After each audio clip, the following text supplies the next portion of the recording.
here mixing up some epoxy here that we're going to be putting down in the floor. Right now we're adding color pigment to the epoxy so we can have a gray. This is the hardener we're adding.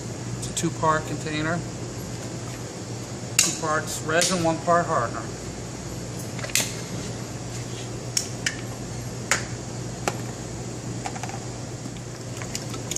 This is the hardener we're putting in now. Or activator. Hardener or activator they call it.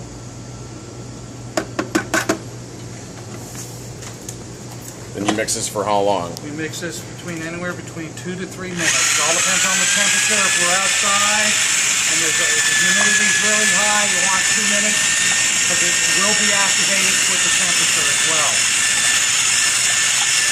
In the air conditioning area right here, I'm going to go 3 minutes. You want to make sure that it's coagulated. The hardener is mixed well with the resin and coagulates well. And kicks the resin over evenly. We don't have no soft spots. One kit does approximately how many square feet? It'll do anywhere between 100 to 100. All depends on the millage. If you're going 10 mils, you can probably get 100 square feet per gallon. Okay. 80 to 100. And it depends on the floor, see how rough the floor is. Right. If you got a nice round, smooth floor, you'll get your 100 square feet or more. Okay. As a rule, I like to use a gauge rake or squeegee to have notches cut in them, 10 mil, 20 mil, 5 mil. That way it's even all the way across. That way you know you got 10 mils all through it, 5 mils, whatever is required or spec. You roughly got 250 square feet to nail. 200 what? 250 square feet. We're making this work.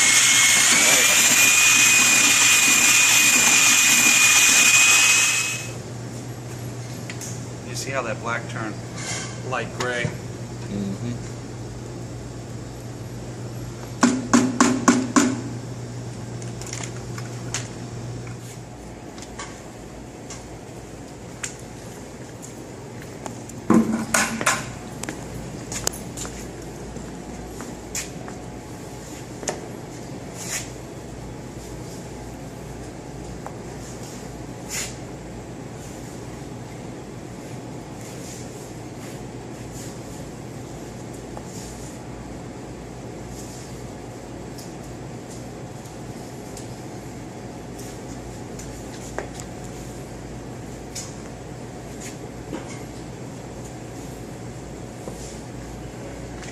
Nice that we had them clogs of yours.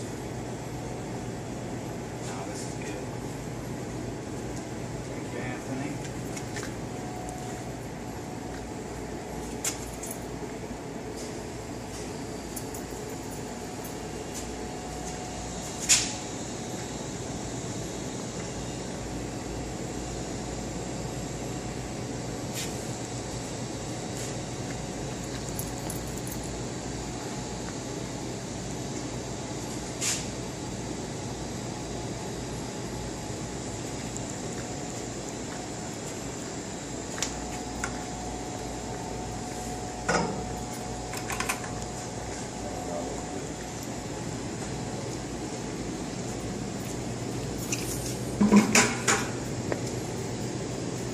Hey, get the big brush.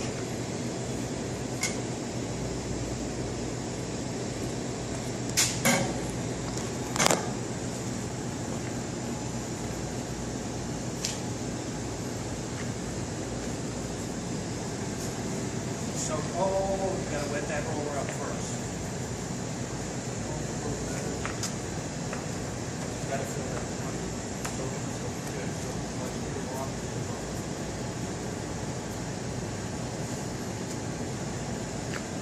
And if you have to use that other roller, that other stick, because it's expendable or extendable.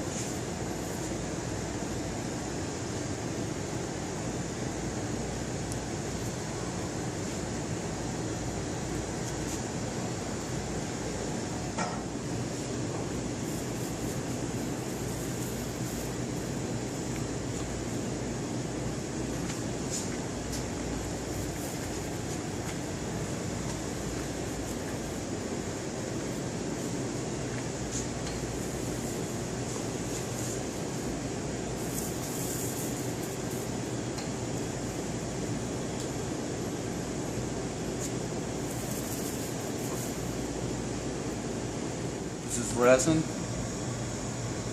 It's a white. Alright.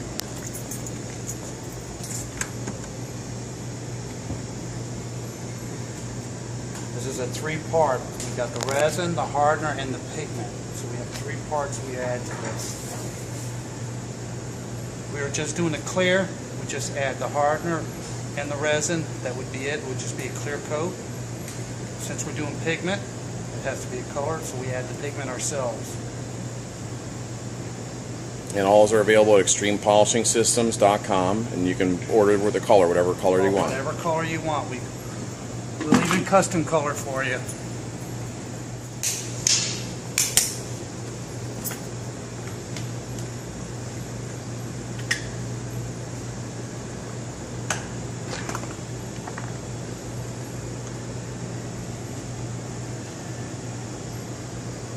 When handling this material, you need to keep it in a cool area. If it's outside, you don't want to keep it in direct light, or because of temperature, it will affect your catalyst time, your kickover time. So you need to keep it kind of cool or in the shade if you have possible.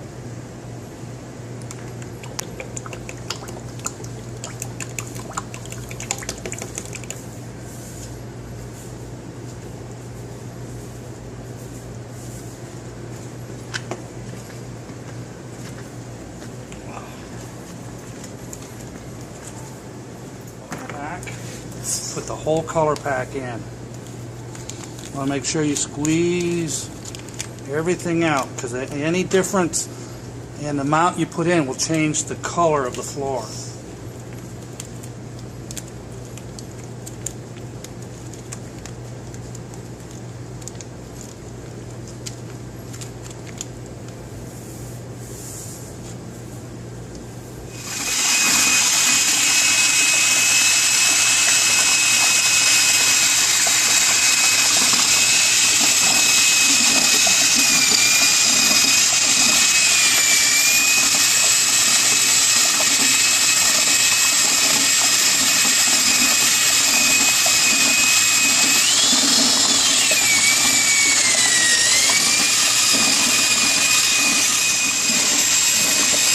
Important part, make sure your material mixed properly so it can kick over. If you do not mix properly, you will have soft spots and the floor might not bond and delaminate from the surface. So this is the most important job in the whole operation, the mix job.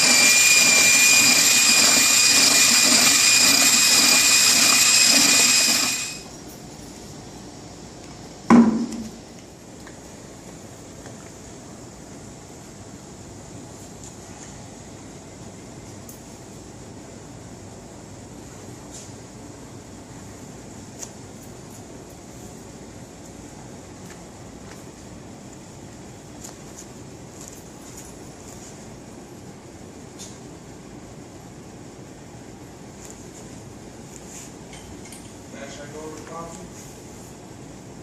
Huh? Where's it at? Underneath?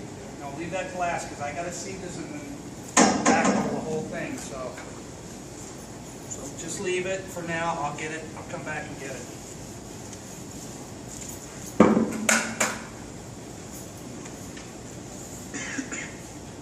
Now here what we're trying to do is get the material out as even as possible before we back roll it. When we're rolling, we're doing two different types of roll. We're going to roll it out to get everything nice and even, and then we're going to seat it, and then we're going to back roll it. Back rolling is just to make sure everything's sealed in. All the stone, all the aggregate that we're going to add into this to make it non-skid, since it's a non-skid surface. A little bit.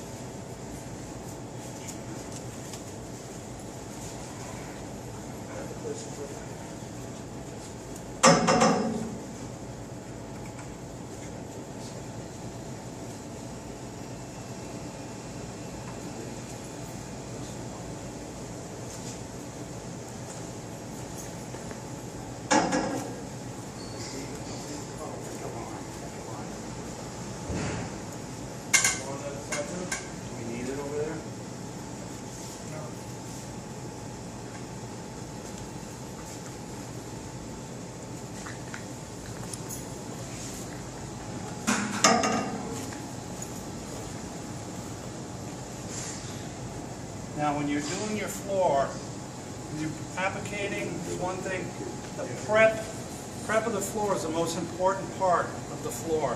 For the epoxy to bond, you have to have proper prep. That means breaking the sealer, taking all the coating of the sealer off, and making grooves in the floor. When the epoxy kicks over, the more grooves, if you blast track it or if you grind it, the more grooves that are in the floor, the better for the epoxy, because when the epoxy kicks over, it expands, locks into all them grooves. So that's why it's important for the prep to be done properly. That's why they should use the Concrete Genie or a nice grinder. Concrete Genie is what we recommend. They have the best diamonds in the world, and they manufacture their own machines as well. And they back their stuff 110%. All right, we offer 100% money back guarantee on any product that we sell. Very important, if you get any epoxy on anything, to remove it right away. Once it cures out, it's bonded to whatever it's on. So it's very important. You notice we got some spills down here. We're going to clean them up right now. Usually, as a rule, we use alcohol, a little bit of alcohol in a rag, and we wipe them off.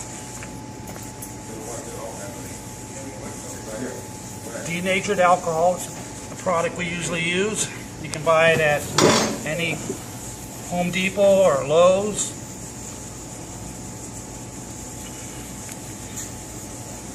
You don't want to buy any kind of solvent that will attack your floor that you're trying to clean. That's why we use the alcohol.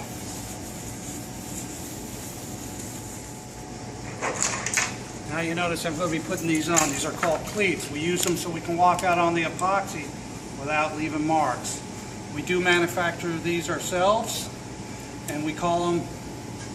Oh, those are going to be in they're in the new catalog. They're just cleats. They're just cleats, but they're made at they're beautiful. They're going to see a video. We're going to do this. We're going to video you putting these on, and then we'll video people putting the new ones on in the same one.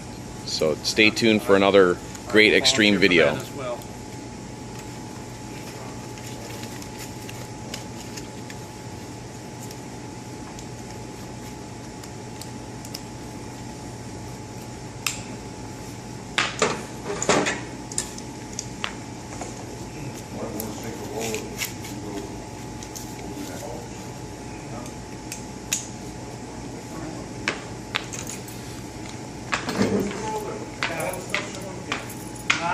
All the stuff is showing again. I'm coming back over everything.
I'm just trying to fill that joint up.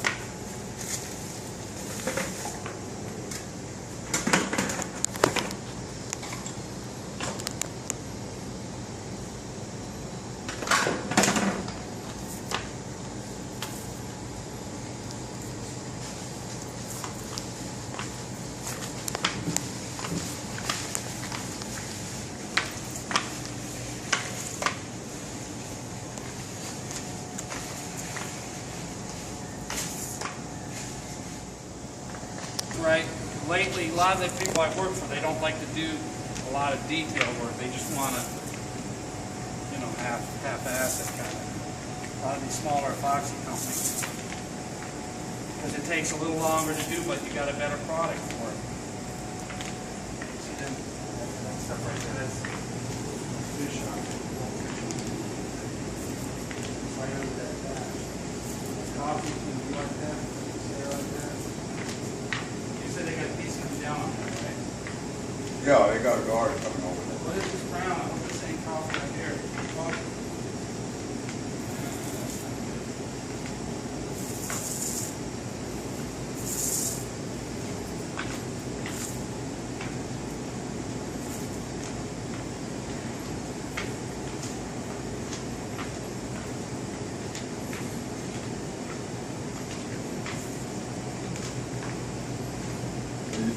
Do your own prepping too, though? Yes, I do all my own prep. I run glass tracks, prep masters, HTCs. I'm all certified on all those. Okay. I do all that myself. And I used to do a lot of polishing for Durban, which I haven't done in a while, but we used to do a lot of polishing. Actually, I started, when Durban started polishing, I started with the All we're doing is we're going to throw an aggregate. We're going to throw a light 20% aggregate for non-skid. It's in an area that has a lot of water, soda, and stuff that can slip, so we're going to add an aggregate to it. It's a Q28 grind.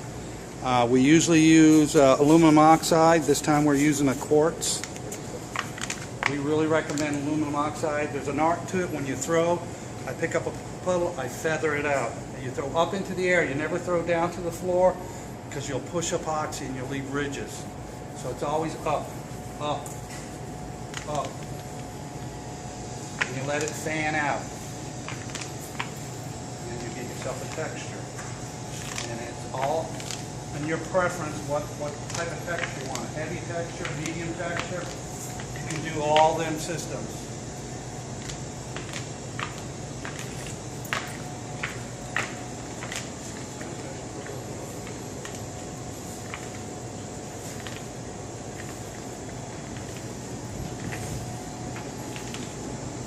Good stuff. Yeah, this is what they use for floors that are down here. Well, then floors are quartz floor. So this is, well, we usually use aluminum oxide to do this. Quartz is a, you got to do 100% for it to lock in. You got to seal it.